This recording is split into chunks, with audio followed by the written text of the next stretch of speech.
Actually, this is my son Karthik. I'm so grateful to Swami for what he's done for him. No matter how much me or my husband or my folks at home would have tried to put the right understandings about life and death and all these things, we could have never done it the way Swami did it in these 21 days for him. He has also attended Ingenious last year. That's the IA Kids program. There was so much of resistance in him. Every year I would try, bring him and take blessings from Swami. Swami would say, he will attend. It used to make me so mad with Swami. Swami, I'm seeing so many kids, transform and so much. Why are you not doing it for Karthik, But then he never told me when he will attend, but he said he will attend.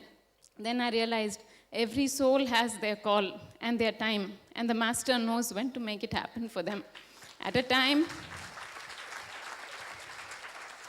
exactly in the brink of adolescence, I could just see the hormones just, showing their head and a little bit here, there, going astray, and he just grabbed him and put the right understanding about life inside him. And this third eye, he knows what to say to make which soul come.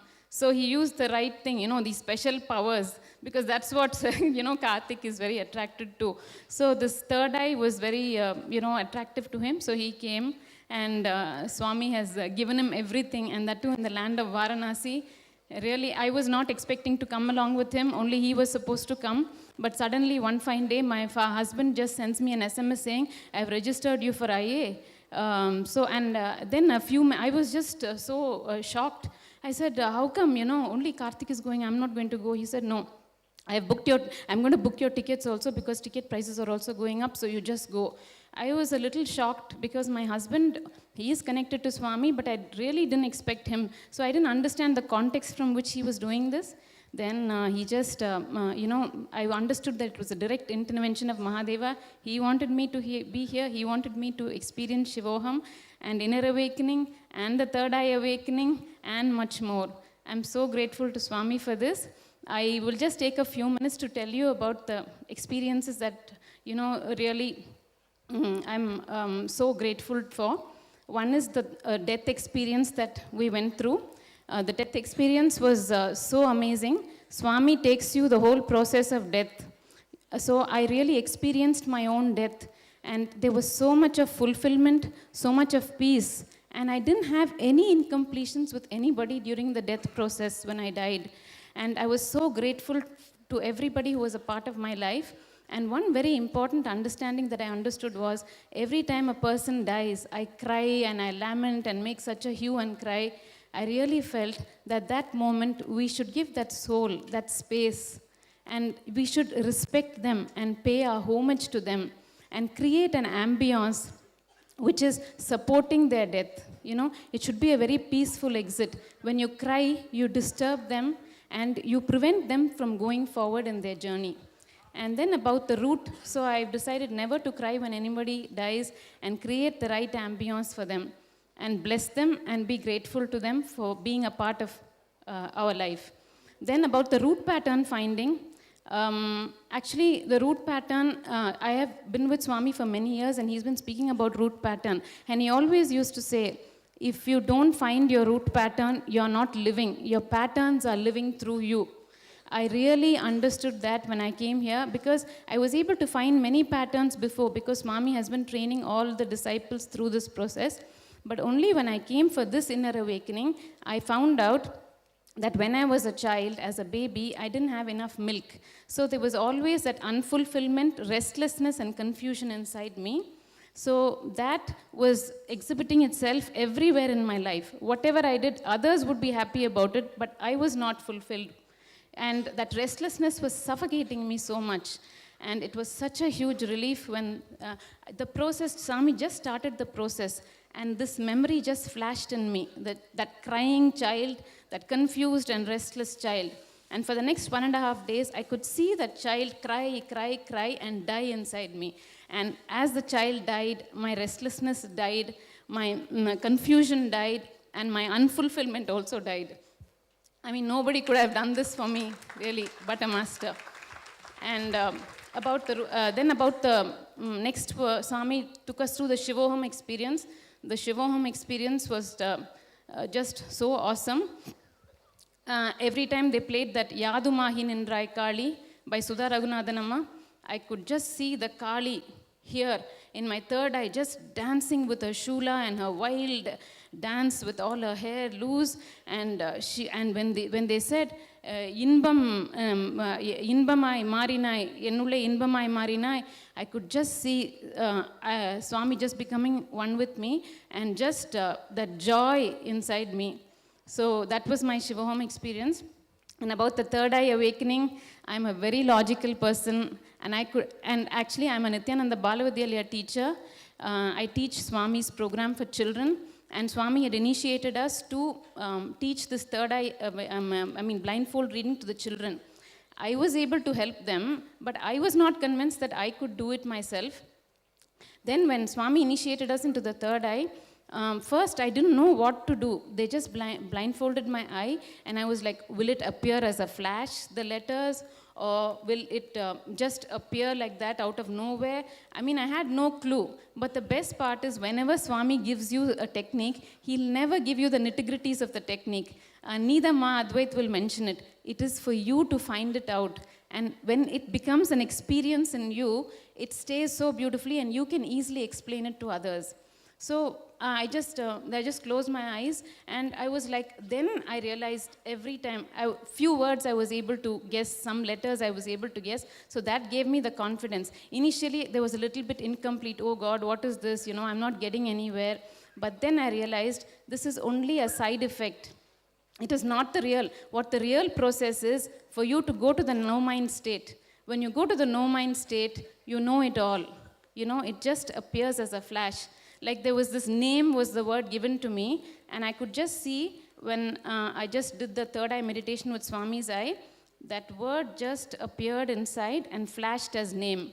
And I just said name. I was just so shocked, because in the second guess I got the whole word. So that was my third eye experience. And Swami is doing so much of revival for the Hindu tradition. In this inner awakening, we experience so many homas. We experienced the Sri Vidya Homa, the Rudra Homa, and the Kalabhairava Homa, and Devi, Meenakshi's Thirukalyanam. It was so powerful. Swamiji is actually, I shouldn't say all the Hindus out there support Swami. I should say Hindus need Swami. We really need Swami for the Vedic revival. So please, wake up. Wake up from your deep slumber and just come. And we're not even asking you to support. We're asking you to come and experience the richness of the Vedic culture, the richness of the Vedic tradition, and so many siddhis. And we lived such a rich way, and with so many powers and siddhis, and we were the kings of the inner world. And Swami is trying to make that happen again for us, after so many thousands of years. So let's just wake up and come and get all the jewels that Swami is waiting to give us. So, and the third eye, I wanted to say one very important thing. Although this blindfold reading I was not able to completely do, I was successful sometimes and unsuccessful sometimes, I could see the intuition had really awakened in me. I could see, before something happened, I knew it was going to happen. Like for the mandala, during the mandala process, Swami makes us sit in the form of a Sri Vidya formation mandala. I was sitting right under his nose, and there was another person, Banuma. She was sitting just two, spaces behind, on the side of me. As soon as Swami came and sat on the bindu in his seat, a thought flashed in my mind that he would ask me to go there, and he would ask Banuma to come in my place. And just as that thought flashed, Swami said, "Ma, you go there and ask Banu to come here." And then another time also I experienced that. Another devotee was saying, now Swami, in previous IAs, you gave us a process. That's all he said.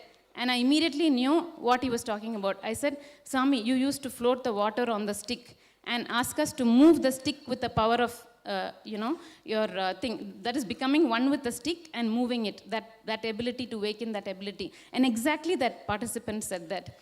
So, little things like this. And Swami says, cherish these moments. Don't think it's a coincidence. When you really cherish it, the experience will be more often, and it will be more deep and profound. So this is all. If I have to talk, I can just go on talking. There are many participants who want to share so much.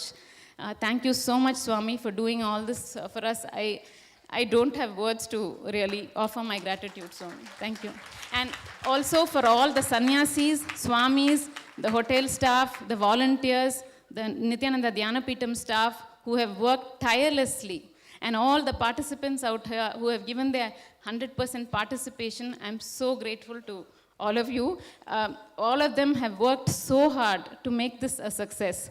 And also one more thing, I got a glimpse into how Swami trains his sannyasis, you know. It was so beautiful, you know, how much of his energy and time he pours into them just to mold them and bring them to the level, you know, that their peak potential, to bring them to the level of their peak potential. There was the song,